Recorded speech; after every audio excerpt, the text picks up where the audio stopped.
Okay, mayong mudto na usab kanatong tanan Luzon, Visayas, Mindanao, mayong mudto Philippines, may mudto world, mayong mudto universe. Ayan na po kita mga ikala na ng atong tulumanon sa kahanginan, CUNA, Catechesis on Air. O ako lang gihapon kini yung ubos nga alagad Reverendo Padre Edwin Academia Acab. Abi no adlaw no usab karon nga Lunes, no? Which sa 30 na kini sa bulan sa Oktubre tuig 2023 o samantalong adlaw election mga higala, no? Ganin ang butang sa iyo ko kayo.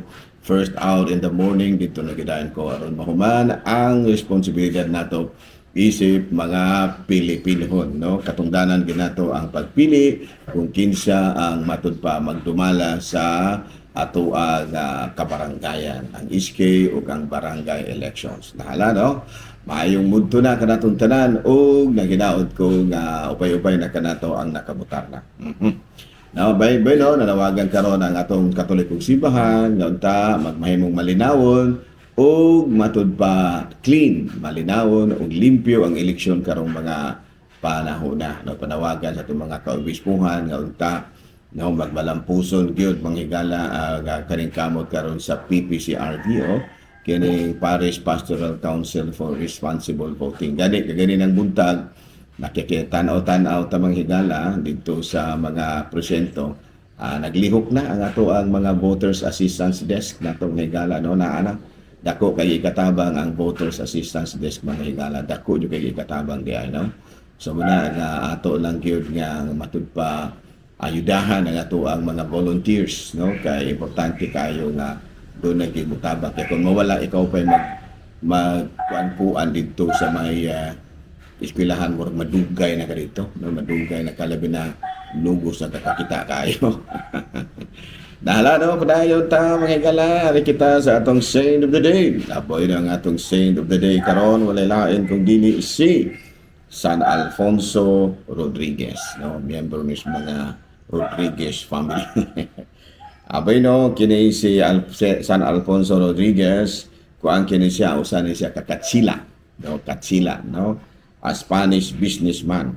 Unya, nahimo kini nagpamimbro kini siya sa usa ka grupo sa mga kaparian, no, ang grupo nila ni Saint Ignatius de Loyola, kining mga Jesuita, no, Society of Jesus.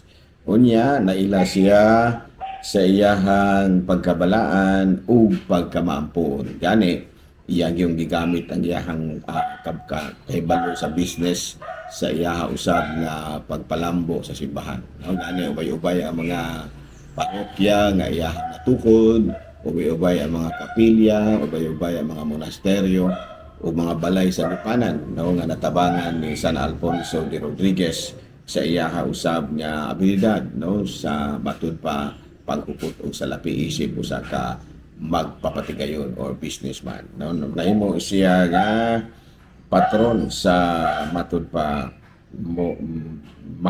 kaning Malacca, no, nahimo siyang patron sa Malacca, Spain. Okay, no, so karong adlaw mahigala ato karong gihinumduman ang lain na pong patron sa Katolikong simbahan Oktubre 30 nga mao si San Alfonso Rodriguez. Okay. Bino, ari kita mahigala sa ato ang katekism na wala lang usat kita karon si BCP News mahigala, ha. Kaya medyo bisip-bisita ta laos na lang ta mahigala sa ato ang mga pangutana. Tunay mga pangutana diri mahigala. Okay, first question. Kanang Padre, pwede bang ato ang pabunyagan ang batang nakuha gikan sa tiyan sa inahan na tao siya nga pwede kanang gitawag og nakuan ba na nakuha, pwede bang atong bunyagan? Ang tubag ni ana magdepende, no, magdepende kung ang bata buhi pa sa dihang galing kay nalaglag por patay naman ang daan. Pero kan bitaw gitawag na tug premature, no, premature ang bata, pwede ang mananabang mismo magbunyag. No, nga naman tungod kay emergency man na siya, emergency baptism muna nga pwede raw ang mananabang mismo mo imubunyag basta kanang gitawag nato ang gamiton sa mananabang kwan yun kanang gitawag og Trinitarian formula. No? Kana bitawng igbubo nimo sa tubig sa ngalan sa Amahan, sa Anak, sa Espiritu Santo. Primero isulti pa nimo ang pangalan. No, mayong ka ako, palitag babae, aron dili mo malimtan. No, palitag mo babae nganlan og Maria, di jud ka malimot ana. No, Maria, ako nagapunyag kanimo sa ngalan sa Amahan, sa Anak, sa Espiritu Santo. No? Pwede ra katong tubig nga dili bendita may imong gamiton. Pero kung malalaki, San Jose, mao'y Jose di ka San Jose. Jose mo ngalan. Ang ato ana nga di gyud malimtan nimo kay basin unya kung ang bata dili pa madayon o sa iyahang maulian ra ba, no, maulian ra ang bata, no, ang mahitabo unya idadon man ninyo nagsimbahan unya inyong ingnon si padre nga amo ra ning na kanang bunyagan og emergency baptism father, no, aron si padre na mahimalo na nang budugang ug sa iyang idugang. First idugangan niya pinaagi sa pagdihog sa krisma, no, ug uban pa mga pagampo, no, buna nga pangutanaon mo sa paro niya unsa may inyong gihingalan ini, amingon ka nga nalimot man ko pa dili. So ayaw nga babae nganli og Maria ug malalaki nganli og Jose aron di gyud ka malimot. Klaro? So muna tubag sa pangutana nga pananglitan pader ay bata nga nakuha adi ka nalaglag ba kanang ginatawag premature ang pagkatao sa bata niya, buhi pa sa dihang tataw siya, buhi siya. So pwede niya kay dying man, dying kay delikado man, pwede ba amo ra pader kapapunyakan o pwede na siya, pero pwede ra gani ang mananabang o ang nurse o ang doktor nga nagpaanak sa bata mao ibubunyag. Klaro ba o panalitan o dili ang nurse po ang doktor si ikaw ra nga tagtungod na bubunyag sa bata. Klaro? Okay, another question. Pader, what is the purpose of Parish Pastoral Council? Unsa may hinungdan nga gitukod magining Parish Pastoral Council? Anyway, kining Parish Pastoral Council nagsugod kini sa panahon ni Pope Paul VI, no? Pope Paul VI. Unya matud pa gihimo kini aron mao'y mahimo nga consultative body sa Kora Paroko. Mutabang sila sa Kora Paroko sa decision making, dili pagdumala sa parokya kay doon na bayay uban nga mga Parish Pastoral Council nga nagtuo nga sila mo imudumala sa parokya, dili ang mudumala sa parokya ang pari ra gyud gihapon, pero pwede ra mangutana ang pari kaninyo kung unsay inyong una may gitawag na to mukonsulta ba, no, mukonsulta ang pari ninyo sa iyang decision making. Dili mo mamugos ano yung decision making kay doon na ba ako nailahan, no? Ako mismo na experience na ako nga ang PPC mo insister gyud po sa ilaha, dili ang pare mo konsulta sa PPC kung unsay maayo, unsay desisyon sa pare siya ra gyud, pero pwede siya mo konsulta, no? Ana, klaro?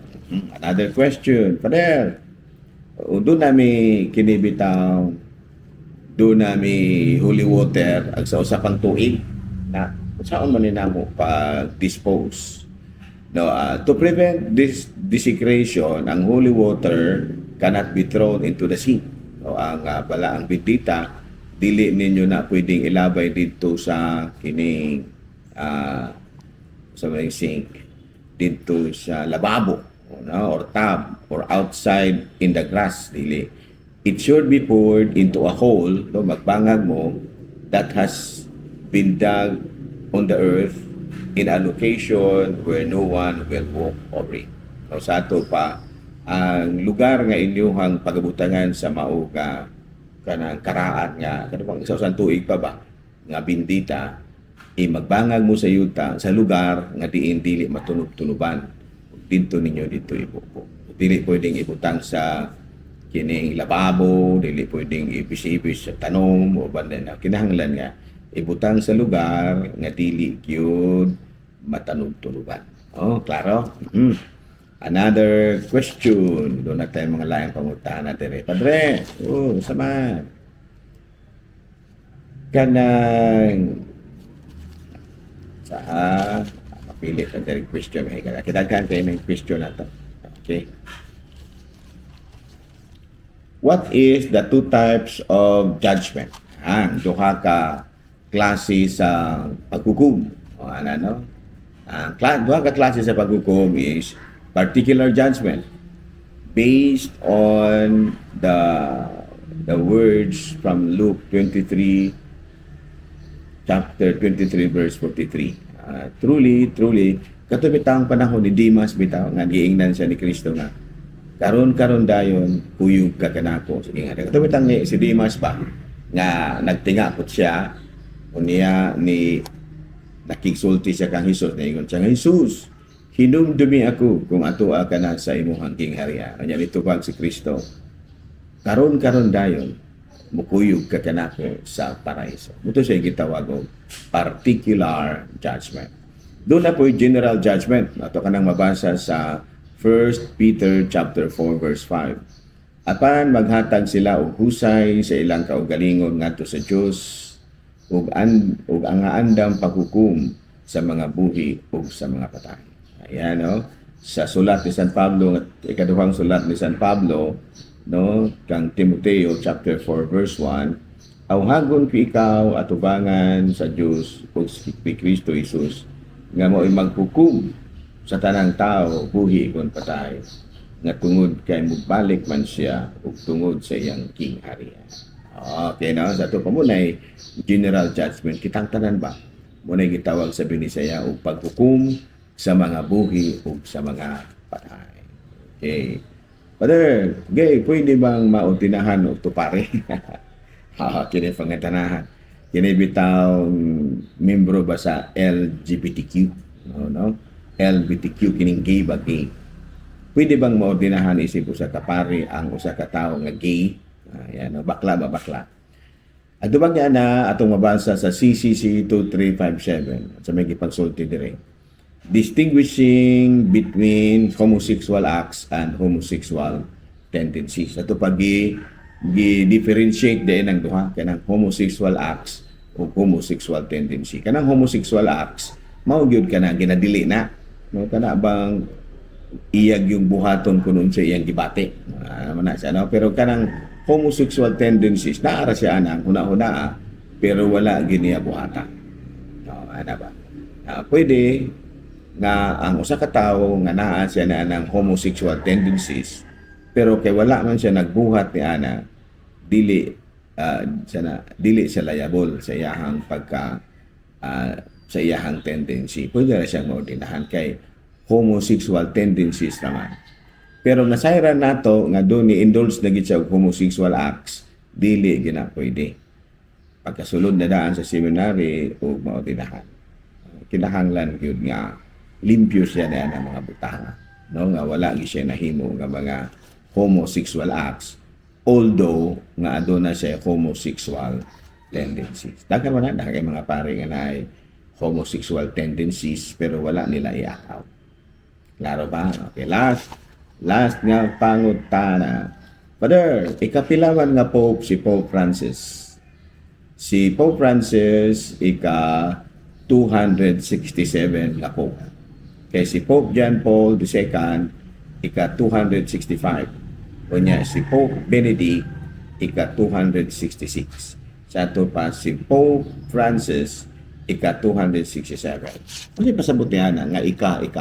Ang primero gyud nga Santo Papa mao si San Pedro, no? Ay kalimot ana, no? And then after that, doon na daghang kay nipuli niya. Yan niabot na o 267 ka po. Ya si Pope Francis karon ang incumbent. Ang present ka po ika 267. Wala no, Pope. Ano? Bueno, doon na to'y ang pagpili sa Pope pinaagi sa mga cardinal. Muna gitawag na to conclave. No, niya pilion sila na magdepende na niya kung pag-abot sa panahon nga dili na siya capable mo retire ba siya sa dili sama ni Pope Benedict nga ni-retire siya.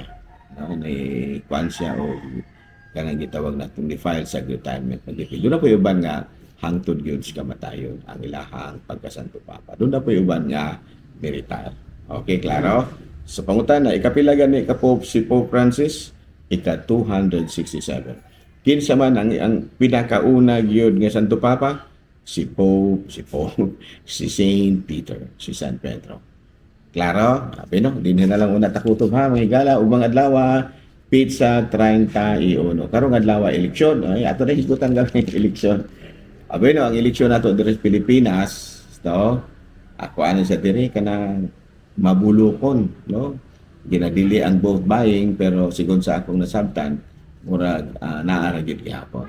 No? Doon ay uban nga wala ra ni mood, wala ra ni kanidawat, wala pa uban nga ni dawat. So kung mangutan naman ako, kasalabutan ako there again, di na lang ko mo komentaryo ana. Basta kay para nako kinahanglan ra gyud kitang bubutar sigon sa atong konsensya. Good luck ha. Alang na antong nakaaling ka alas 12 naman. Nakabutar na yun ako pan siguro. Doon ay uban naghulat-hulat. Nanggulat-hulat pag mga grasya. Pero mas mayang mabutar og sayo, aron mapahuway og sayo. Karong gabi siguro na ang resulta kung kinsa na ang mga napili nga mga bagong opisyal ma-incumbent o mga bago baka atong barangay o sa SK. Daghang salamat o mayong mugto Pilipinas.